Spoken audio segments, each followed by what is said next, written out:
semuanya, apa kabar? Semoga sehat selalu ya di tengah pandemi seperti ini. Perkenalkan, nama saya Febel Firdasari, saya dari Fakultas Ekonomi dan Bisnis Universitas Mula Warman. Saya adalah anggota tim KKN Kondisi Luar Biasa Angkatan 46 di Desa Wonosari tahun 2020. Nah, dalam rangka memenuhi program kerja individu, di video kali ini saya akan menjelaskan program kerja individu saya, yaitu tentang peluang bisnis yang menguntungkan pada masa new normal, serta cara-cara agar tetap konsisten dalam menjalankan bisnis. Yuk disimak videonya. Awal tahun 2020, pandemi COVID-19 mulai menjangkit hampir seluruh dunia.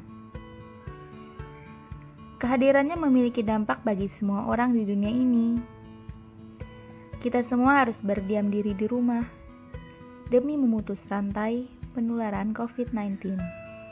Kondisi ini akhirnya membuat banyak pekerja yang kehilangan pekerjaannya. Perusahaan gulung tikar karena sepi.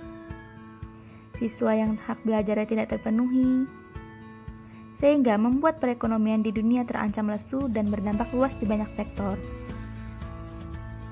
Seiring berjalannya waktu, tinggal di rumah dinilai tidak bisa selamanya diterapkan untuk menjaga keseimbangan perekonomian. Selamat datang di era new normal. Ini adalah era di mana masyarakat sudah mulai beraktivitas normal kembali, tetapi dengan protokol kesehatan yang ketat. Di era ini, manusia akan lebih berhati-hati dalam mengatur keuangan. Dengan adanya perubahan perilaku masyarakat, sebenarnya dapat membuka peluang bisnis yang baru dan menguntungkan pada masa new normal. Di antaranya adalah menjual masker kain. Meski masker kain tidak seefektif masker N95 atau lainnya, setidaknya penggunaan masker kain cukup bermanfaat untuk meminimalisir paparan virus di luar ruangan. Ditambah dengan adanya protokol untuk tetap memakai masker di tempat umum, permintaan akan masker diprediksi tidak akan turun. Yang kedua, menjual produk antibakteri seperti menjual hand sanitizer dan sabun tangan. Permintaan pasar terus meningkat, dengan itu membuat hand sanitizer sesuai dengan standar WHO akan menjadi peluang untuk memulai usaha. Selanjutnya, menjual jus atau minuman herbal. Belum adanya obat atau vaksin, tentu membuat jus maupun minuman herbal seperti jahe, kunyit, temulawak, dan sebagainya banyak dikonsumsi masyarakat, karena sangat membantu dalam meningkatkan imunitas tubuh. Selanjutnya, menjual makanan atau cemilan. Banyaknya bisnis di bidang kuliner yang menawarkan snack atau makanan ringan terus mengalami peningkatan. Ditambah dengan memanfaatkan delivery online, sangat memungkinkan usaha tetap berjalan normal. Contohnya, bisnis olahan pangan. Ini adalah salah satu keuntungan dari segi bisnis untuk warga desa, yaitu tersedianya bahan baku untuk usaha makanan, kuliner, atau olahan pangan. Di desa banyak sekali kebun pisang, singkong, kentang, ubi, dan sebagainya, yang semuanya itu mudah didapatkan, masih fresh dari pohonnya, dan tentunya murah karena langsung dibeli dari para petaninya. Misalnya dengan membuat olahan pangan dari singkong menjadi keripik singkong atau keripik pisang, yang bisa diberi bumbu rasa agar banyak variannya, sehingga menjadi nilai tambah.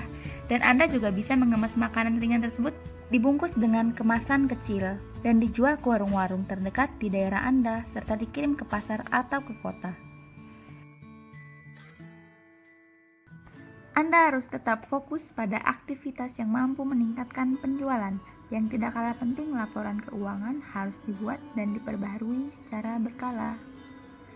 Dengan bisnis ini, Anda bisa memanfaatkan teknologi untuk menawarkan produk-produk yang dijual, misal melalui sosial media seperti Instagram, Facebook, dan sosial media lainnya. Dalam dunia bisnis, kita diminta untuk konsisten, karena konsisten adalah sebuah keharusan untuk menggapai keberhasilan. Adapun cara yang dapat kita lakukan agar tetap konsisten adalah sebagai berikut. 1. Menetapkan niat yang benar dan realistis. Agar kita dapat mempertahankan apa yang kita harapkan, kita harus menetapkan target yang benar terlebih dahulu, dan target tersebut harus realistis. Yang kedua, melakukan hal yang benar. Mempertahankan niat saja tidak akan cukup, diperlukan metode-metode yang benar dalam menjalankan niat tersebut. Misalnya saja menjalankan usaha, niat sudah bagus tapi cara yang dilakukan salah. Maka kita akan mendapatkan berbagai masalah dalam menjalankan usaha tersebut.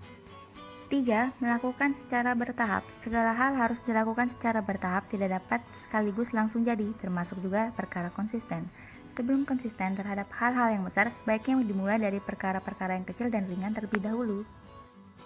4. Memotivasi diri. Konsisten memang bukan perkara yang mudah. Jika usaha yang kita kerjakan tidak mendatangkan hasil, maka timbul rasa lelah dan jenuh.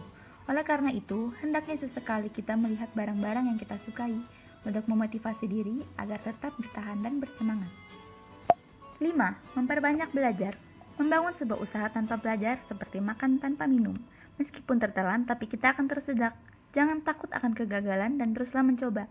Pelajari setiap kegagalan yang pernah kita alami dan analisa setiap penyebab kegagalan. Dengan begitu, kita akan dapat mempertahankan usaha kita dan terus mengembangkan usaha tersebut. Yang keenam, beristirahat dan refreshing. Agar kita dapat berpikir jernih, kita harus beristirahat yang cukup dan refreshing untuk menenangkan pikiran serta mencari ide-ide baru, baik dalam mengembangkan usaha ataupun hal lainnya. Nah, sekian pembahasan saya kali ini. Semoga apa yang saya sampaikan dapat bermanfaat untuk masyarakat semua. Terima kasih telah menonton. Wassalamualaikum warahmatullahi wabarakatuh.